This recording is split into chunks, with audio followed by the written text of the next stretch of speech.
আসসালামু আলাইকুম, স্বাগত জানাচ্ছি আরটিভির দুপুরের সংবাদে। আপনাদের সঙ্গে আছি আমি সিনথিয়া রহমান। শুরুতে মধ্যপ্রাচ্যে যুদ্ধ প্রসঙ্গ।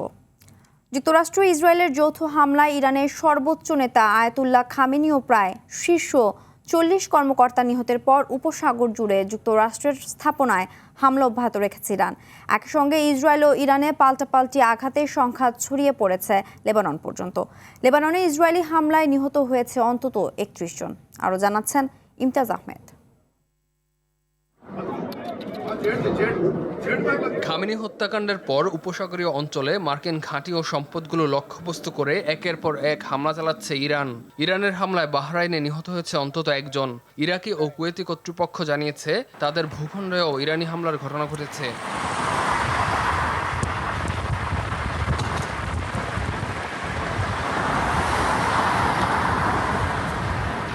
ওয়াশিংটনের সঙ্গে নতুন করে পারমাণবিক আলোচনা শুরুর উদ্যোগ নিয়েছে ইরান।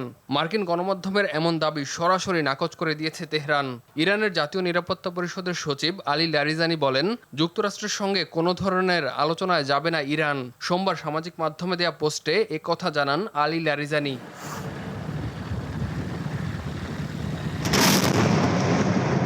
ইসরায়েল বলছে তেহরানের হৃদয়ে আঘাত হানছে তারা। এদিকে ইরান সমর্থিত সশস্ত্র গোষ্ঠী হিজবুল্লাহর রকেট হামলার জবাবে লেবাননেও পাল্টা আক্রমণ শুরু করেছে ইসরায়েলি বাহিনী।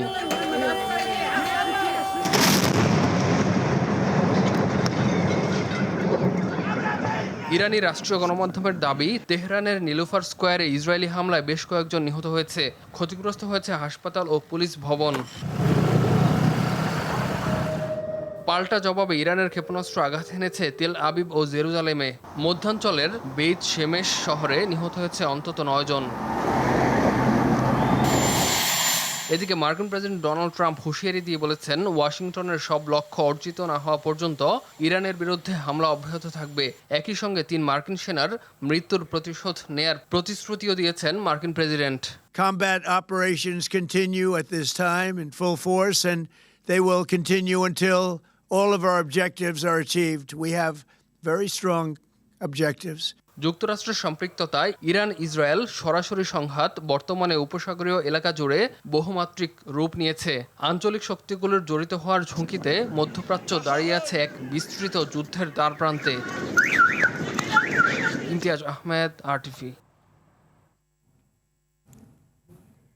মধ্যপ্রাচ্যে সৃষ্ট যুদ্ধ পরিস্থিতির কারণে 28 ফেব্রুয়ারি বিকেল থেকে ইরান, ইরাক, কুয়েত, সংযুক্ত আরব আমিরাত, বাহরাইন, কাতার ও জর্ডান তাদের আকাশ সীমা সাময়িকভাবে বন্ধ রাখায় ঢাকা থেকে এখন পর্যন্ত আজকের 34টি সহ 3 দিনে 102টি ফ্লাইট বাতিল করা হয়েছে।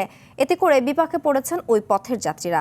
সরাসরি সৌদি আরবের ফ্লাইট চালু হওয়ায় সে পথে রিশিডিউলের মাধ্যমে সেবা চালু রেখেছে এয়ারলাইন্সগুলো। রিপোর্ট করেছেন জাহিদ রহমান। একদিকে মধ্যপ্রাচ্যে যুদ্ধ পরিস্থিতি, অন্যদিকে আকাশপথের স্থবিরতায় শনিবার থেকে সোমবার পর্যন্ত বিভিন্ন এয়ারলাইন্সের মোট 102টি ফ্লাইট বাতিল ঘোষণা করা হয়। এর মধ্যে শনিবার 23টি, রবিবার 40টি এবং সোমবার 39টি ফ্লাইট বাতিল করা হয়েছে। এতে চরম ভোগান্তিতে পড়েন যাত্রীরা। সালাম সকালে 6টার দিকে, কিন্তু এখন আমার ফ্লাইট দেখছি সব ক্যান্সেল দেখাচ্ছে।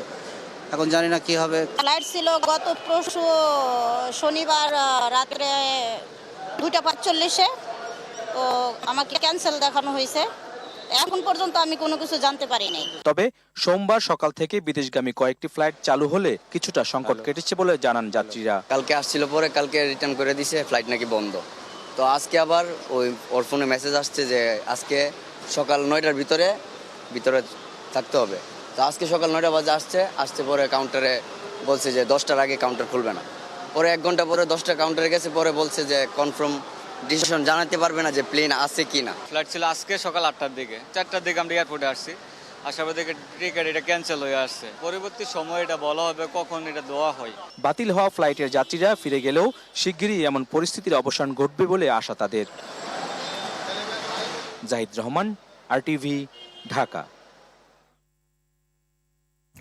মধ্যপ্রাচ্যে চলমান যুদ্ধের প্রভাব পড়ার মুখে বাংলাদেশ হরমুজ প্রণালী বন্ধ হয়ে যাওয়ায় ব্যাহত হচ্ছে তেল গ্যাসের সরবরাহ।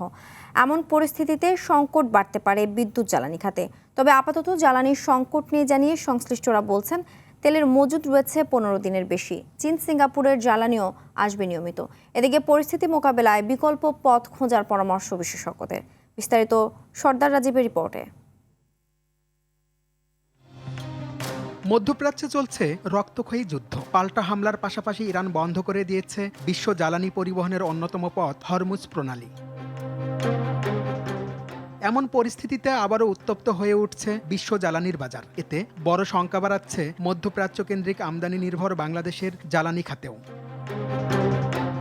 পেট্রোবাংলা জানিয়েছে চলতি মাসে মধ্যপ্রাচ্য থেকে আসার কথা রয়েছে 9টি এলএনজির কার্গো। এর মধ্যে 3টি জাহাজ হরমুজ প্রণালী পার হলেও বাকি 6টি নিয়ে তৈরি হয়েছে অনিশ্চয়তা। চলতি মার্চে হরমুজ প্রণালী দিয়ে দেশে আসার কথা 2 লাখ মেট্রিক টন অপরিশোধিত তেল। এর মধ্যে 1 লাখ মেট্রিক টন তেল পাওয়ার সম্ভাবনা থাকলেও বাকি 1 লাখ মেট্রিক টন আটকে যাওয়ার শঙ্কায় রয়েছে। সব ধরনের ফুয়েল 15 দিন প্লাস সময়ের জন্য আমাদের রিজার্ভ আছে। জানুয়ারিতে 1 লাখ মেট্রিক টন, ফেব্রুয়ারিতে 1 লাখ মেট্রিক টন এবং মার্চে 2 লাখ মেট্রিক টনের মধ্যে already 1 lakh metric ton Hormuz প্রণালী ক্রস করে চলে আসছে। আর এর পরেরটা হলো 22 তারিখের পরে। আপাতত কোনো চ্যালেঞ্জ দেখা যাচ্ছে না। আন্তর্জাতিক বাজারে তেলের দাম বাড়লেও দেশে এখনই না বাড়ানোর পরামর্শ সিপিডির। ভোক্তা পর্যায়ে জ্বালানির মূল্য বৃদ্ধির কোনো সুযোগ নেই। তার একটা বড় কারণ হলো দীর্ঘদিন থেকেই ভোক্তারা উচ্চ মূল্যে জ্বালানি কিনছেন, বিপিসি সেখানে মুনাফা করছে। বিপিসি 2025 সালে প্রায় 4700 কোটি টাকা মুনাফা করেছে। সুতরাং এরকম একটি বাড়তি মুনাফার জায়গায় তাকে নতুন করে এই যুদ্ধের অজুহাত দেখিয়ে যাতে ভোক্তার উপরে বাড়তি মূল্য না বাড়ানো হয়, সেটি আমরা সরকারের কাছ থেকে প্রত্যাশা করব। আন্তর্জাতিক সম্পর্ক বিশ্লেষকদের মতে দ্বিতীয় বিশ্বযুদ্ধ পরবর্তী সময়ে এটিই হবে বৃহৎ সংঘাত। জ্বালানি সহ মধ্যপ্রাচ্য কেন্দ্রিক অন্যান্য আমদানি রপ্তানি ভেঙে পড়ার আশঙ্কায়ও তারা। যুদ্ধের কারণে যে মানবিক যে বিপর্যয় এবং সেই বিপর্যয় যেমন এটা আরো ঘনীভূত হয়েছে, আরো ভয়ঙ্কর রূপ ধারণ করেছে, সেটি এখন সারা বিশ্বের জন্য একটি বিপর্যয় রূপ ধারণ করেছে। সবচেয়ে বড় ব্যাপারটি হচ্ছে মধ্যপ্রাচ্য বিশ্ব অর্থনীতির জন্য একটা কেন্দ্রবিন্দু। মধ্যপ্রাচ্যের তেল একদিকে যেমন তেলের মূল্য অলরেডি বেড়ে গিয়েছে, পাশাপাশি যেটাকে আমরা বলি সাপ্লাই চেইন, এই সাপ্লাই চেইনের যে বিশাল ডিসরাপশন হচ্ছে। দেশের জ্বালানির 65 থেকে 70% আমদানি নির্ভর। এর মধ্যে প্রায় 90% আসে মধ্যপ্রাচ্য থেকে। সর্দার রাজীব, আরটিভি, ঢাকা। ঢাকার গণপরিবহনের শৃঙ্খলা ফেরাতে একাধিক গুরুত্বপূর্ণ পরিকল্পনা হাতে নিয়েছে প্রধানমন্ত্রী তারেক রহমান। সকালে সচিবালয়ে প্রধানমন্ত্রী দপ্তরে বুয়েটের অধ্যাপক এম শামসুল হকের সঙ্গে বৈঠকে তিনি এসব পরিকল্পনার কথা জানান। পরে শামসুল হক বলেন, গণপরিবহনে মানুষের দুর্ভোগ কমাতে যা কিছু প্রয়োজন তা করতে প্রধানমন্ত্রী প্রস্তুত। জানান, জনবান্ধব পরিবহন ব্যবস্থা গড়ে তুলতে মেট্রো রেলের পাশাপাশি মনোরেল চালুর বিষয়ে চিন্তা ভাবনা করছে সরকার। সাশ্রয়ী ও কার্যকর মাধ্যম হিসেবে মনোরেল বাস্তবায়নের সম্ভাবনা যাচাইয়ের নির্দেশ দেন তিনি। বিশেষ করে নারী যাত্রীদের নিরাপত্তা নিশ্চিত করতে দ্রুত পদক্ষেপ নেওয়ার কথা জানান প্রধানমন্ত্রী। দ্রুতই নারীদের জন্য বিদ্যুৎ চালিত বিশেষায়িত বাস নামানোর পরিকল্পনা হাতে নিয়েছে সরকার। এছাড়াও স্বরাষ্ট্র, শিক্ষা, অর্থ ও স্থানীয় সরকার মন্ত্রীদের সঙ্গে সাক্ষাৎ সহ আজও ব্যস্ত কর্মসূচি রয়েছে প্রধানমন্ত্রী তারেক রহমানের। শিডিউল অনুযায়ী তাদের সঙ্গে বৈঠক করছেন তিনি। 180 দিনের মধ্যে ইলেকট্রিক বাস ভিত্তিক গণপরিবহন প্রথমেই বিশেষ করে মহিলাদের জন্য এটা করার জন্য একটা আগ্রহ দেখলাম যে গণপরিবহনটাকে সুশৃঙ্খল করা এবং এটা করতে গিয়ে যা যা করতে হয় দ্রুত গতিতে করার জন্য মেট্রোর জায়গায় হবে, কিন্তু এটা যেন সমন্বিতভাবে অন্যান্য যেই মেট্রো সংস্করণগুলি আছে সেগুলির সাথে যেন সমন্বিত হয়। 24 জুলাই আগস্টে সংগঠিত মানবতাবিরোধী অপরাধ মামলায় আওয়ামী লীগের সভাপতিমণ্ডলীর সদস্য কামরুল ইসলাম ও ওয়ার্কার্স পার্টির সভাপতি রাশেদ খান মেননের বিরুদ্ধে অভিযোগ গঠনের বিষয়ে শুনানি চলছে। বিচারপতি গোলাম মুর্তুজা মজুমদারের নেতৃত্বাধীন আন্তর্জাতিক অপরাধ ট্রাইব্যুনাল 1-এ চলছে এই বিচারিক কার্যক্রম। তাদের বিরুদ্ধে 23 জনকে হত্যাসহ 2টি অভিযোগ আনা হয়েছে। এর আগে ট্রাইব্যুনালে আয়নাঘর খ্যাত ডিজিএফআই এর জয়েন্ট ইন্টারোগেশন সেলে গুম নির্যাতনের মামলায় শেখ হাসিনা ও সেনা কর্মকর্তা সহ 13 জনের বিরুদ্ধে আজকে সাক্ষ্য গ্রহণ শেষে পরবর্তী তারিখ বৃহস্পতিবার নির্ধারণ করা হয়। অন্যদিকে ট্রাইব্যুনাল 2-এ জুলাইয়ের বিরোধী অপরাধ মামলায় ওবায়দুল কাদের সহ আওয়ামী লীগ ও দলটির অঙ্গ সংগঠনের শীর্ষ 7 নেতার বিরুদ্ধে দ্বিতীয় দিনের মতো সাক্ষ্য দিচ্ছেন জুলাই যোদ্ধা মাহিন সরকার।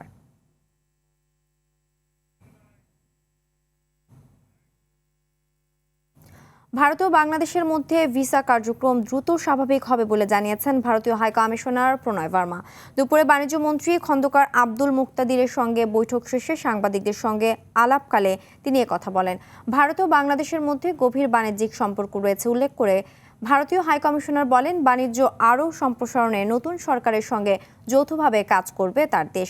এদিকে বাণিজ্য মন্ত্রী জানান, মধ্যপ্রাচ্যের যুদ্ধের কারণে বাংলাদেশের অর্থনীতি যাতে ক্ষতিগ্রস্ত না হয় সেজন্য প্রস্তুতি রয়েছে।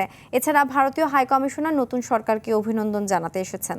বাণিজ্যিক সম্পর্ক বাড়াতে বর্ডার হাট বেশ কয়েকটা স্থলবন্দর বন্ধ রয়েছে, সামনে সেগুলো চালু হবে বলে জানান তিনি।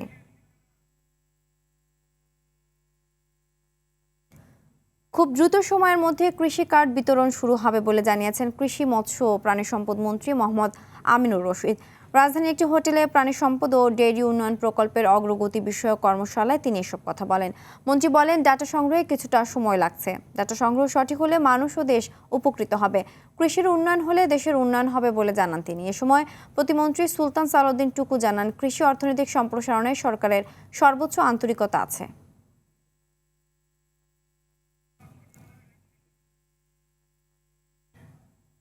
কাল থেকে শুরু হচ্ছে ট্রেনের অগ্রিম টিকিট বিক্রি। এদিকে ঈদকে সামনে রেখে ব্যস্ত সময় পার করছেন সৈয়দপুর রেলওয়ে কারখানার শ্রমিকরা। এবছর 100টি যাত্রীবাহী কোচ মেরামতের লক্ষ্য নিয়েছে কারখানা কর্তৃপক্ষ।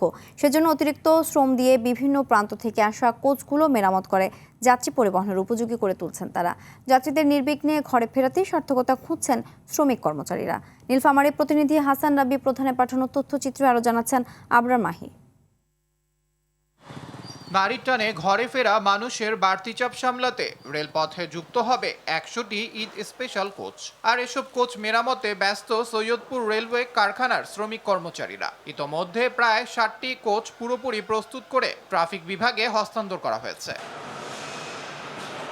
নির্ধারিত সময়ে এসব কোচ প্রস্তুত করতে অতিরিক্ত কাজ করতে হচ্ছে শ্রমিকদের। এতে অতিরিক্ত পরিশ্রম হলেও যাত্রীদের সেবার মান নিশ্চিতে সার্থকতা খুঁজছেন তারা। আমাদের এখানে আসলে কর্মী স্বল্পতা থাকা সত্ত্বেও আমরা ত্যাগ তিতিক্ষা দিয়ে ওভারটাইম বেশি দিয়ে আমরা অনেক আউটটার্ন আনতেছি। ঈদের যাতে যাত্রীদের কোনো ভোগান্তিতে না পড়ে সেই কারণে আর কি ঈদের যে টার্গেটটা আছে ওই টার্গেটটা পুরোপুরি আমাদের কাজ করে দেওয়া হইতেছে। কারখানায় প্রায় 75% শ্রমিক সংকট হলেও সময় মতো সকল কোচ দেওয়া সম্ভব হবে বলে মনে করছেন কর্মকর্তারা। 100টি কোচের আউটটার্নের লক্ষ্যমাত্রা রয়েছে 39 কর্মদিবসে। ইতোমধ্যে আমরা 58টি কোচ আউটটার্ন দিতে পেরেছি, আর আগামী 10 দিনের মধ্যে বাকি 42টি কোচ আমরা আউটটার্ন দিতে পারবো বলে আশা রাখছি। কারখানার শীর্ষ কর্মকর্তা বলছেন, যাত্রীদের নিরাপদে বাড়ি পৌঁছে দিতে এবং ঈদ শেষে কর্মস্থলে পৌঁছাতে রেল বহরে এই অতিরিক্ত কোচগুলো যুক্ত হবে। যাত্রীদের বাড়তি সুবিধা দেওয়ার লক্ষ্যে আমাদের বাড়তি কোচের যোগান দিতে হয়। তো প্রতি বছরের ন্যায় আমরা এবছর সাধারণভাবে যে কোচ দেওয়া হয় তার চেয়ে বাড়তি কোচ যোগান দেওয়ার জন্যেই আমাদের অতিরিক্ত কোচ কারখানা থেকে আউটটার্ন দেওয়া, এবং আমরা আসন্ন ঈদ উল ফিতর উপলক্ষে আমরা 100টি কোচ আউটটার্ন দেওয়ার প্রোগ্রাম হাতে নিয়েছি। রেলপথে বাড়তি কোচের বহরে যাত্রীদের ঈদ হয়ে উঠুক আনন্দময়, এমনটাই প্রত্যাশা সংশ্লিষ্ট মহলের। আবরার মাহি, আরটিভি। এলপিজির দাম আপাতত বাড়ছে না বলে সুখবর দিয়েছেন বাণিজ্য মন্ত্রী খন্দকার আব্দুল মুক্তাদির। গত 26 ফেব্রুয়ারি সচিবালয়ে এলপিজির আমদানিকারক ও সরবরাহকারী প্রতিষ্ঠানের প্রতিনিধিদের সঙ্গে সভা শেষে কথা জানান তিনি। বলেন, সরবরাহ স্বাভাবিক আছে, তবে চাহিদা বেড়ে যাওয়ায় খুচরা বিক্রেতারা কিছু জায়গায় সুযোগ নিচ্ছেন। এ ধরনের ভোগান্তি রোধে ব্যবসায়ীদের সঙ্গে আলোচনা হয়েছে উল্লেখ করে মন্ত্রী বলেন, দাম নিয়ন্ত্রণে রাখতে বাজার মনিটরিং আরও বাড়ানো হবে।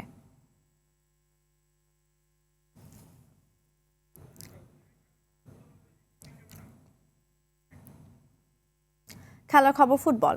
ইতিহাস সৃষ্টি করে প্রথমবারের মতো এশিয়া কাপে কাল মাঠে নামছে বাংলাদেশ নারী ফুটবল দল। অস্ট্রেলিয়ার সিডনিতে বাংলাদেশের প্রতিপক্ষ শক্তিশালী চীন। হারজিত ছাপিয়ে এ ম্যাচে ভালো খেলার লক্ষ্য বাংলাদেশের। অপরদিকে শক্তিতে অনেক এগিয়ে থাকলেও পিটার বাটলারের টিমকে সমীহ করছে চীন। আরও জানাচ্ছেন আতিকুল ইসলাম শাকিল। নারী ফুটবলে গত কয়েক বছর ধরে ধারাবাহিক উন্নতির ফলে এশিয়া কাপে প্রথমবারের মতো খেলার সুযোগ। তবে বাংলাদেশের উন্নতির গ্রাফ যতই হোক না কেন, তা প্রথম ম্যাচের প্রতিপক্ষের সাথে যে তুলনায় আসবে না সেটি র্যাঙ্কিংয়েও স্পষ্ট। বাংলাদেশের অবস্থান যেখানে 112, সেখানে এশিয়া কাপে 9 বারের চ্যাম্পিয়ন চীনের অবস্থান বিশ্বে 17তম। এমন দলের বিপক্ষে বাংলাদেশের পার সমর্থকও জয়ের আশা করছে না। বাংলাদেশের কোচের চাওয়া গর্বের এমন মুহূর্ত যেন মেয়েরা উপভোগ করে। বাংলাদেশের ফুটবলের জন্য ঐতিহাসিক মোমেন্ট। মেয়েরা যতটা করেছে গর্বিত হওয়ার মতো, তবে আমাদের বাস্তববাদী হতে হবে। আমাদের সামর্থ্য অনুযায়ী আশা করতে হবে। চায়না খুব শক্ত দল, জিতি হারি কিংবা ড্র করি তার চেয়ে বড় বিষয় আমরা যেন ঠিকমতো খেলতে পারি। বাংলাদেশের জন্য আরেকটি চ্যালেঞ্জ সিডনির আবহাওয়া। স্থানীয় সময় সন্ধ্যায় খেলা হওয়ায় বেশ ঠান্ডার মধ্যে লড়তে হবে বাংলাদেশকে। অধিনায়ক আফিদা খন্দকার অবশ্য ভালো খেলার বিষয়ে আশাবাদী। আমাদের চেষ্টা থাকবে, অবশ্যই আমরা ভালো কিছু করব। আর আমাদের প্রতিপক্ষ হচ্ছে চায়না, নর্থ কোরিয়া, উজবেকিস্তান, তারা অনেক শক্তিশালী টিম। আমরা ওদের সাথে যেভাবে খেলবো, কোচ আমাদেরকে ওভাবেই খেলতে বলবে। তা আমরা চেষ্টা করব যেন ভালো কিছু করতে পারি। অপরদিকে প্রতিপক্ষ চীন খেলবে জয়ের জন্যই, যদিও তাদের কণ্ঠেও বাংলাদেশের প্রতি যথেষ্ট সমীহ। আমরা তাদের খেলা আগের ম্যাচগুলো অ্যানালাইসিস করে দেখেছি। তাদের মানসম্মত খেলোয়াড় রয়েছে, হাই প্রেসিংয়ে খেলে তারা। এশিয়া কাপে প্রথমবার খেলছে, ইয়াং একটা দল। তাদের উপর কোনো চাপ নেই, তাদের সমীহ করতেই হবে।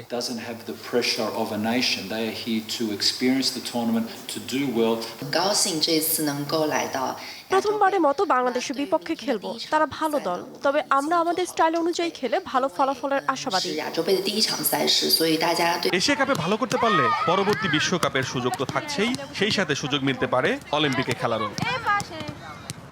আতিকুল ইসলাম শাকিল, RTV। দুপুরের সংবাদ এ পর্যন্ত। জেলা সংবাদ বিকেল 4:45টায় দেখার আমন্ত্রণ রইল। ধন্যবাদ সবাইকে।